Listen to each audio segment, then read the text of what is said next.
adik-adik kami dari kelompok 9 akan menjelaskan tentang komunikasi organisasi. Jadi kalian kalau mau tahu apa itu komunikasi organisasi, pantengin terus video kami.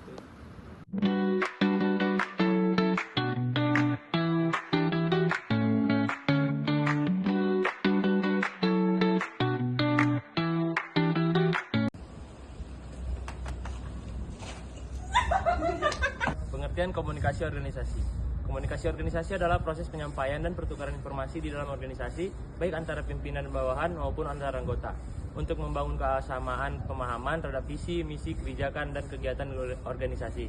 Dalam manajemen, komunikasi berfungsi sebagai penghubung antar bagian agar perencanaan, pelaksanaan, dan pengawasan berjalan selaras. Komunikasi organisasi meliputi komunikasi formal dan informal yang saling melengkapi. Selain sebagai penyampaian informasi, komunikasi organisasi berperan dalam koordinasi, pengambilan keputusan, serta peningkatan kinerja dan keberhasilan organisasi. Halo teman-teman, tahu nggak sih kalau komunikasi itu jantungnya organisasi? Nah, jadi ada 4 fungsi utama yang bikin organisasi itu tetap jalan. Yang pertama itu fungsi inovatif. Fungsinya untuk berbagi info penting seperti aturan dan tugas. Nah, biar kita itu tidak miscommunication. Yang kedua, fungsi koordinatif. Ini untuk menyelaraskan antar divisi supaya kerjanya kompak dan tidak tumpang tindih. Dan yang ketiga itu pengendalian, gunanya untuk memantau standar kerja. Dan yang keempat terakhir itu motivasi. Nah, jadi lewat motivasi kita itu bisa agar komunikasi bisa bikin anggotanya itu merasa lebih nyaman gitu di dalam organisasi tersebut. Sekian dari saya. Selanjutnya, bentuk serta arah komunikasi yang bertanggung jawab. Komunikasi yang bertanggung jawab adalah penyampaian informasi yang dilakukan secara etis, jelas, dan berorientasi pada kepentingan bersama untuk membangun kepercayaan dan menjaga hubungan kerja dalam organisasi. Bentuk komunikasi yang bertanggung jawab meliputi komunikasi formal yang terstruktur, komunikasi informal yang beretika, komunikasi yang terbuka dan transparan, serta komunikasi dialogis yang memberi ruang umpan balik dan kritik konstruktif.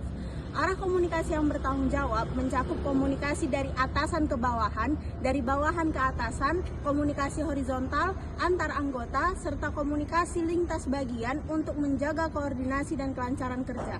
Penerapan komunikasi yang bertanggung jawab dapat menciptakan suasana kerja yang harmonis, meningkatkan kepercayaan, dan mengurangi konflik internal dalam organisasi. Selanjutnya yaitu pentingnya komunikasi organisasi dalam meningkatkan aktivitas organisasi. Komunikasi organisasi itu sangat penting karena lewat komunikasi semua anggota dapat memahami tugasnya masing-masing. Nah, aktivitas sendiri mempunyai arti yang dimana seberapa berhasilnya organisasi mencapai tujuan yang sudah ditentukan. Kalau komunikasi berjalan dengan baik, kesalahpahaman bisa dihindari. Kerja jadi lebih rapi, keputusan dapat lebih cepat diambil. Selain itu, komunikasi yang terbuka juga bikin anggota kompak dan semangat, dan mereka mempunyai motivasi yang bersama. Nah, jadi bisa disimpulkan bahwa komunikasi yang baik membuat organisasi berjalan lebih baik, lebih efektif. Karena tujuan lebih jelas, kerjasama lebih maksimal, dan hasil dapat dilalui dengan bersama.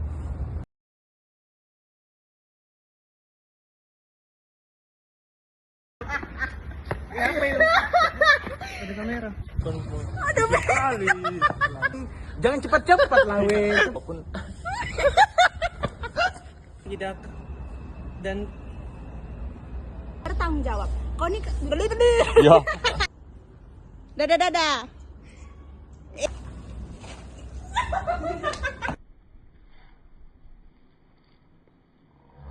Kurang tahu. Anak futsal kau tahu? Ya kau. Jolimi Akbar. Unek-unek.